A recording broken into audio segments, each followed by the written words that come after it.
Doctor గారు చెప్పిన మందులే వేసుకుంటున్నాము. డాక్టర్ గారు చెప్పినట్టే మేము ఇన్సులిన్ వేసుకుంటున్నాము. చెప్పిన డైటే తింటున్నాము. అయినా సరే షుగర్ లెవెల్స్ ఎందుకు తగ్గట్లేదు?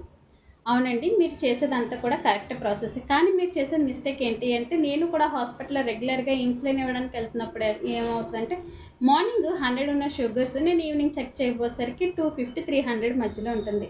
"ఏం తిన్నారమ్మా?" అని అడిగితే, "డాక్టర్ గారు రైస్ తినొద్దన్నారు కదండీ! నేను తినడం మానేశానండి" అంటారు.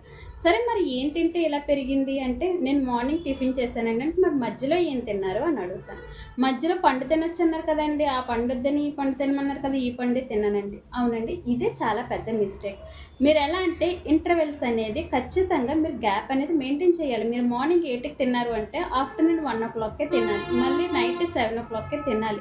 ఇలా మీరు ఈ ఇంటర్వెల్స్ అనేది మెయింటైన్ చేయటం వల్ల ఏమవుతుంది అంటే మార్నింగ్ ఇచ్చిన ఇన్సులిన్ అవ్వచ్చు, టాబ్లెట్ అవ్వచ్చు, ఈ 6 అవర్స్ ఎలా వర్క్ చేస్తుందనేది మనకి తెలుస్తది. మీరేంటంటే ఇలాగా ఫ్రీక్వెంట్ మీల్స్ తినటం వల్ల ఎలా అంటే మీరు తిన్న ప్రతి మీల్ కూడా గ్లూకోజ్‌గా మారుతుంది. ఈ గ్లూకోజ్ అనేది మళ్ళీ ఇన్సులిన్ స్పైక్‌ని పెంచుతుంది కదా! సో, అందుకని మీరెలా అంటే మంచిగా డాక్టర్ చెప్పినట్టు మెడిసిన్ వాడండి. కానీ మీరు తీసుకునే మీల్స్ మాత్రం ఖచ్చితంగా టైమ్ టు టైమ్ తీసుకోండి. ఇదైతే మీకు చాలా బాగా యూజ్ అవుతుంది. మరిన్ని డీటెయిల్స్ కోసం మన పేజ్ అయితే ఫాలో చేయండి. Thank you.